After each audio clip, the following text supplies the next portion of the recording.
Hello everyone, welcome to the Literary and Jury Charge for the 140 class. We're going to start out with a segment from Don't Sweat the Small Stuff, and this is on surrender to the fact that life isn't fair. Okay, here we go. Ready? A friend of mine, in response to a conversation we were having about the injustices of life, asked me the question, who said life was going to be fair, or that it was even meant to be fair? Her question was a good one. It reminded me of something I was taught as a youngster. Life isn't fair. It's a bummer, but it's absolutely true. Ironically, recognizing this sobering fact can be a very liberating insight. One of the mistakes many of us make is that we feel sorry for ourselves or for others, thinking that life should be fair or that someday it will be. It's not, and it won't. When we make this mistake, we tend to spend a lot of time wallowing and or complaining about what's wrong with life. We commiserate with others, discussing the injustices of life. It's not fair, we complain, not realizing that perhaps it was never intended to be. One of the nice things about surrendering to the fact that life isn't fair is that it keeps us from feeling sorry for ourselves by encouraging us to do the very best we can with what we have. We know it's not life's job to make everything perfect. It's our own challenge. Surrendering to this fact also keeps us from feeling sorry for others, because we are reminded that everyone is dealt a different hand, and everyone has unique strengths and challenges. This insight has helped me to deal with the problems of raising two children, the difficult decisions I've had to make about who to help and who I can't help, as well as with my own personal struggles during those times that I have felt victimized or unfairly treated. It almost always wakes me up to reality and puts me back on track. The fact that life isn't fair doesn't mean we shouldn't do everything in our power to improve our own lives or the world as a whole. To the contrary, it suggests that we should. When we don't recognize or admit that life isn't fair, we tend to feel pity for others and for ourselves. Pity, of course, is a self-defeating emotion that does nothing for anyone except to make everyone feel worse than they already do. When we do recognize that life isn't fair, however, we feel compassion for others and for ourselves. And compassion is a heartfelt emotion that delivers loving kindness to everyone it touches. The next time you find yourself thinking about the injustices of the world, try reminding yourself of this very basic fact. You may be surprised that it can nudge you out of self-pity and into helpful action. Great advice there. Okay, I've got some jury instructions for you. Okay. Here we go. Ready? The heirs of Alfred B. Schuster, the deceased, are the real parties of interest in this action. They are Michelle Ray, the widow, and Denise Lee, age 12, Craig Roger, age 10, and Martin Bryan, age 6, the minor children of the deceased, if, under the court's instructions, you find that the plaintiffs are entitled to recover against the defendant, Matrix Systems, you will award as damages such a sum of money as will be just compensation for the loss which each of the heirs has suffered by reason of the death of Alfred B. Schuster, the deceased. In determining the amount of such a loss, you may consider the reasonable financial support, if any, which each of the said heirs would have received from the deceased if he had lived, and the right to receive support, if any, which each of said heirs has been deprived of by reason of his premature death. Let me just note that the right of one person to receive support from another person is not destroyed by the fact that the former does not need the support, nor by the fact that the latter has not provided it. You must also consider the following. 1. The age of the deceased and of each of the heirs. 2. The health of the deceased and each heir immediately prior to his death. 3. The relative life expectancy of Alfred Schuster and of each of the heirs. 4. The disposition of the deceased to contribute financially to support of the said heirs. 5. The earning capacity of the deceased. 6. The habits of investment and thrift of the deceased. And 7. Other facts shown by the evidence that indicate specific benefits each heir might reasonably have been expected to receive from the deceased had he lived out his normal natural life. In regard to life expectancies, you should only be concerned with the shorter of the two, that of an heir or that of the decedent. You will award reasonable compensation for the loss of love, for companionship, for comfort, for affection, for solace, or for moral support. In determining the loss with each heir has suffered, you are not to consider the pain or suffering of the decedent, any grief or sorrow of his heirs, or the poverty or relative wealth of any or all of the heirs. Also, you should include any of the awards in an amount that will compensate for reasonable funeral expenses. All right.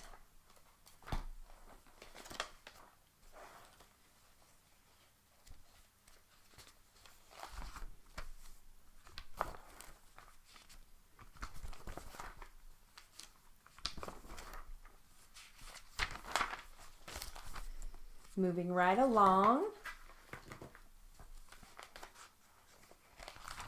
I've got some Congressional Record, and the subject is public utilities.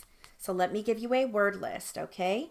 We've got, let's see here, internal revenue, incentives, depreciation, accelerated, Alfred Valentine, Joseph Medina, public utilities, formation, derived, exempt, equitable, modernization, dissenting, omission, inequities. All right, and here is your congressional record. Ready? Mr. President, I am introducing at this time a bill on behalf of myself and my colleagues, Joseph Medina and Alfred Valentine, to provide for the more consistent and equitable treatment of property owned by the public utilities. This bill also provides for the omission of a back tax liability assessed on public utilities. Congress provided the public utilities with an investment tax credit and an accelerated depreciation allowance. These tax incentives were established in order to encourage capital formation by the utilities. Congress intended that the benefits that were derived from these tax incentives be used for plant and equipment modernization rather than passing the benefits directly to the consumers, in sharp contrast to the original intent of Congress. Several state public utility commissions ordered the utility companies to pass this tax benefit directly to the consumers in the form of rate reductions. Additionally, the Internal Revenue Service ruled that the utilities be denied access to the investment credit and also to the accelerated depreciation. Now, several of the state public utilities have pursued this matter all the way to their own state Supreme Courts, but in all instances, the ruling has been against the public utilities. I believe it is important that Congress make clear its intent on this matter. My bill will clarify the Internal Revenue Code with respect to accelerated depreciation and exempt the public utilities from a back tax liability. Last year in Congress, legislation which is identical to this bill was passed in the House of Representatives. There was not one dissenting vote. This legislation will clearly correct all of these inequities. If there is no objection, I urge my colleagues to respond and quickly evaluate this measure.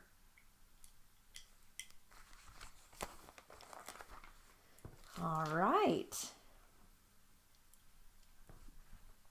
Okay, so I'm going to give you some Latin and French words, and then I will read you your paragraph, okay? So you're going to hear et al, in peri delicto, trial de novo or trial de novo, etc., and et sec. Et sec. Okay, here we go. Ready? Et al means and others. The case of Jones versus Smith et al will be tried on Wednesday.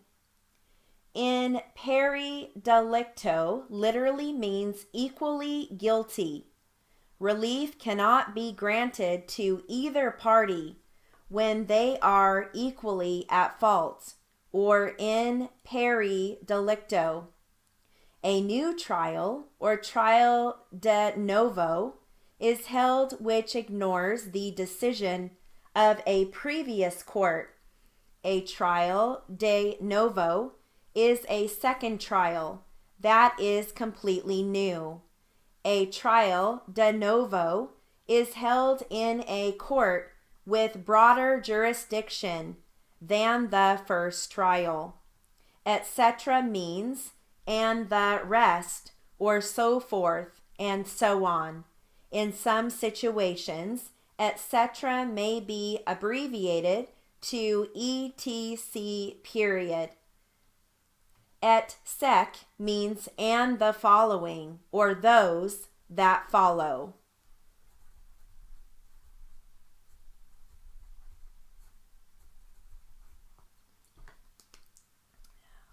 Okay.